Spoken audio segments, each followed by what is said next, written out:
Hey Pool fans, I'm here with Emily Frazer, Managing Director of Matchroom Pool. Emily, you loved the first interview we did, right? So I'm still here. You are still here. I do have this, which is your P45, ready in case anything happened. No. It was funny. I'm a bit worried now because I've got a couple of nail-biting questions. It was just, you just caught me off guard because you said, right, okay, so just start again. Right, yeah, just a tiny bit louder. Okay. And it'll be fine. I'm just fucking worried that we do it. Okay. Emily, Managing Director of Matchroom Pool. It's interview time again. I'm still here. You didn't fire me? No, I do have your P45 on standby just in case. You just look, it was fine, but you just caught me by surprise last time. You said, oh, it's just going to be a bit about the event and it's going to be, just a few nice things. Then you just went in. Well, I'm a bit worried now because this one's a bit more juicier than the last one. How does it? I don't know what else there is to talk about. I don't know how I find these questions. Right, I'm going to go straight into it. First of all, we're at the World Pool Masters. Yep. The 4-inch pocket. We talked about it at the last event. We know multi-table event is not easy to get the 4-inch. Just a quick word on why, and would we see it in future on all the tables? Definitely, and I keep saying standardisation. And the thing is that probably what we've struggled with is that it's actually a lot harder to achieve the same pocket size and the same cut across different manufacturers. Obviously, we know we're working with Rasson and Diamond across single table events and multi-table. So you come to the World Pool Masters, you've got the Rasson tables here, they're cut to the 4-inch pockets, and now we're going over to the UK Open with the Diamond tables, and it's the same as the World Championship. So I know I'm just going to get slaughtered because we're switching between two different kind of tables. Okay. However, discussions are now in place with both Rasson and Diamond, who are keen to collaborate together with Matchroom, so we can actually find a more standard playing condition across the Matchroom events. So they are willing to work with one another, but this doesn't happen overnight. That's why we've got to have these discussions. We've got to see how these tournaments play out, but the aim is to get to the same size pocket and to make that standard. Yeah, because I think we've seen it. We're on day 3 here now in Gibraltar, and there's been 89 missed balls, and every time I look at the match stats after every match, it's like 6 balls missed, 4 balls missed, and that's just something you don't see on a bigger pocket table. So I think for the benefit of 9-ball pool and moving forward, I think it's something that needs to happen. Okay, yes, and it does, and I think it was something that we've only really brought attention to the last sort of 12 months really. I think we saw it as, well, if the pros are missing all the time, then it's bad for the sport. However, that was maybe the case a couple of years back, but the players are getting so much better, they're getting stronger. It was tough for us to get these 24 players, to select the 24 players for this event, because there are so many good players to choose from. So now they're actually getting stronger, and it's tougher and it's more competitive. We should be making the conditions the best, because what you want, if I was a player and I wanted to win an event, I want to win it on the toughest conditions, so I know that I am the champion in that kind of arena. So we should just be making it standard. We should be making it so the players come out and making it tougher for them, because then pool will get the respect it deserves. I think I've seen a few things where traditionalists are getting upset because we're messing around with things too much, but it's entertaining, and it's also it's growing the sport. These players are the best in the world, and they need to be. It shouldn't look easy. Going on to people obviously on social media, keyboard warriors and all that saying stuff. What about the purple 5 ball? That gets a lot of stick, doesn't it? It does get a lot of stick, that. I always thought the orange ball was actually a nice colour ball, but I know obviously RMF have changed the colour balls we've been using. Are they here to stay? Is it something you think about, the colour of the balls, or are you just happy that the round and they're on the table? Do I have to answer this question? Yes please. Look. No, what I mean is that something you read about and you just think, oh, never mind, or do you does it sit in? Are you thinking, oh, okay? No, do you know what breaks my heart? Because a little while ago we made the decision to switch the balls out to we did it for if you're tuning in and you're watching as a viewer of the sport, and it wasn't, you couldn't see the definition between the different balls, and we wanted to make the 9 ball stand out because again it's 9 ball, that's the sport. And we were finding that on the blue cloth, changing the colour cloth at that time wasn't even, in thought process. So we changed the colour of the balls purely to make it stand out more for TV. And I'll be totally upfront with you, it was more of a TV decision, like with our TV hat on, the decision was made purely visually. And I don't think, and I hold my hands up, I don't think we really looked at it as part of the sport and the fact that we were changing, this whole thing. And probably fault on my behalf that it was an oversight on my side. However, I have looked into switching it back and switching the 4 and 5, but I think that we've done it now and we just need to stick with what we've done. Stop changing things around. We should only change things to try and make things better.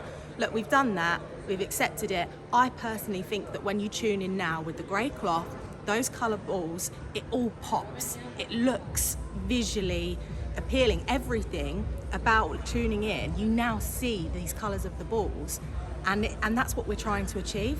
So I don't think it would be right to then revert back and change everything again. So let's just stick with it. Well, it's funny you mention that. I seen a clip from David Alcade winning the event, and I couldn't believe how sort of blue the blue cloth was. It's that almost doesn't look right now. And you know what? And it was such an easy decision. As soon as we were trialling it at the World Cup of Pool behind closed doors, and we put this grey cloth on the table, put the TV cameras on, laid all the balls out, and it was literally a split second. I went 100% we're doing it, because it changed your entire viewing of that table.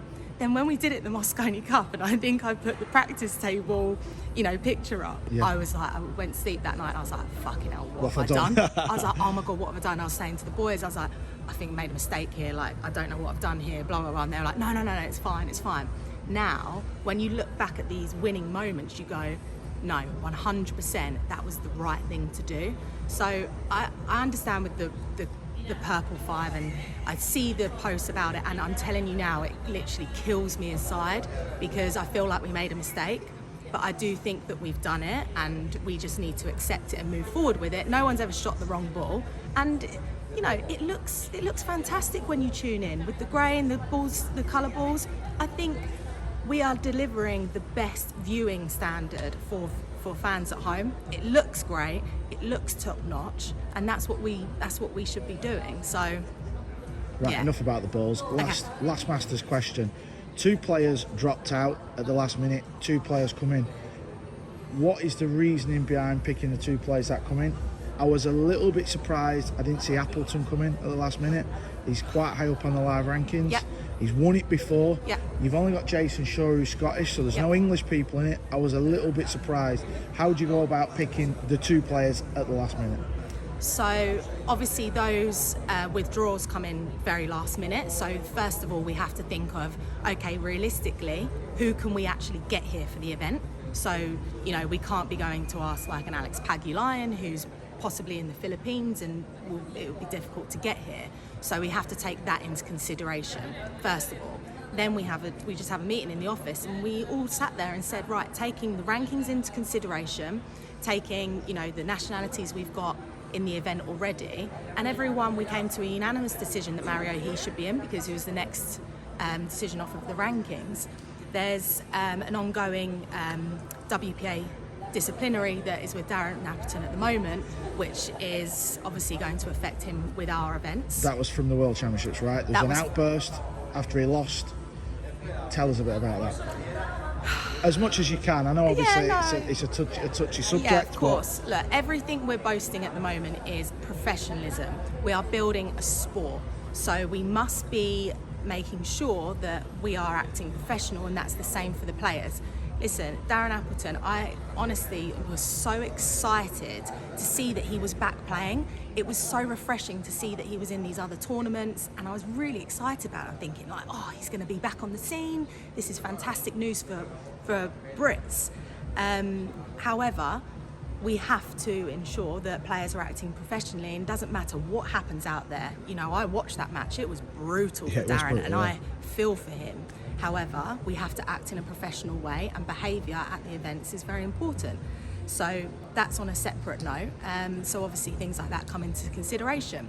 We had a few ideas around the office, Torsten Homan, potentially Kelly Fisher. We were looking at Christina, who played in our World Pool Championship. And we just threw a few ideas out there, and then we came to the conclusion of Mika. Okay, moving away from the Masters. Yep. Predator 10-ball events. Yeah. Obviously, it's 10-ball. God, you're really... No, I am, yeah. No, but me personally, even when I played, and obviously now I'm on the media side, so I've got different eyes, I don't understand why promoters would push 10-ball. The reason being is because I think the Mosconi Cup is our most prestigious event. Obviously, that's where the media really get involved. People talk about it. If I'm ever out in a bar and somebody recognises me, which isn't often, but now and again it does happen, it's always the Mosconi Cup. Correct. Always. What is your views on what Predator are trying to achieve with doing 10-ball, and obviously there's a few events clashing with yours? Yes. So that's a very good question, Karl. Look, we all know the Mosconi Cup is the gem of pool. It's the one with the exposure, and everything that we're preaching at the moment is to push one form of discipline, 9-ball. It's as simple as this. We went out to all of the organisers, all of the promoters, and said, do you want to be a part of a 9-ball ranking event? Obviously, Predator CSI are not interested in being there. They're interested in being part of the 9-ball rankings. However, with 10-ball being the discipline, I'll let you figure that one out. Yep. So you can't have a 9-ball rankings when you have the discipline isn't all 9-ball. Look, I just think they want to do their own thing. They want to do what we've done in 9-ball. And you know what? Good luck to them. And I hope that that is successful for them. However... That's a bit too placid for you, that answer, Emma. No, because I don't think it really affects us anymore, because... No, I know what you mean. I just thought, with them being like probably the biggest Q company out there, I'm just really shocked at what their vision is. For me, obviously I live in England. I know what Matchroom, you guys all do, Barry and yourself, Matt Porter for the darts. Obviously my cousin's a professional dart. I know what goes on in all these other sports. So I just thought Predator had be open arms about it. 9-ball, do what you want, we're on the rankings. Well, I think me and you are baffled at the same time, to be honest. I think I saw an article, it was highlighted to me, where it was, following a tour, following a successful darts and a successful snooker tour won't boast or won't promote pool as a sport, which is madness, because darts and snooker are very successful sports, and you've got players that are now earning £250,000 for coming runner-up in a world championship of snooker. So following those models, I think maybe we're doing the right thing. But look, I think we've looked at it and we've said, I think what's going to happen and what the players are going to find is that these clashes are going to happen because we're going to have too many events now. Our events are 9-ball, that's what we're going to be focusing on, that's what we're bringing in for the ranking events, and that's happening. If 10-ball events need to happen, and if that's a different aspect in pool and players come to the point where they need to choose, then so be it. Like I said, good luck to them doing this on the tour. I think they want to mimic obviously what we're doing, and that's great. If that boasts pool around the world, then fantastic. However, I think the majority are in agreement pushing one form of discipline is the smart thing to do. Again, I don't know what their vision is. However, I'm going to continue doing my job, which is promoting this sport. And the moment we start worrying about things like that, we take our eye off the ball, and that's not the aim. Well said. Right, let's finish on a high. How good was it to see Shane Van Bonen win the World Pool Championship? It was just, I keep replaying it in my mind when I passed the trophy over to him and he just went, I'm sleeping with this next to me for the next 3 weeks. And I was thinking, yeah, he probably is going to. And I said it a few times. He's been messaging saying, what's the next event coming up? I'm so excited. Obviously, that was brutal. It was crazy losing him from the Masters yesterday. However, it's really great to see players like Loho Sum coming through. He was upstairs in the practice room, literally just sitting there on his own. And I was walking through and he was shaking. His heart was going and he was just literally sat there like that. And I went up to him and I was like, wow. And he was like, I don't even know what to say right now. Yeah. That's how players feel after playing people like Shane Van Bonen, who was an incredible player. Him winning that World Championship was brilliant for the sport. Just like Ronnie winning the World Championship snooker. It was great for the sport. The viewing figures were great. And so just Shane winning, it was just, I really think that set him up now for the Mosconi Cup and a lot of confidence going in for this year. Really, really happy for him. Right, we're going to leave it there because I can see the crowd coming in. David Alcade is about to start this match against Karl. Thanks for being so open and honest. And tell the pool fans to subscribe. Subscribe to Karl's channel where he just roasts people and lures them in under false pretense. Thanks, Emily.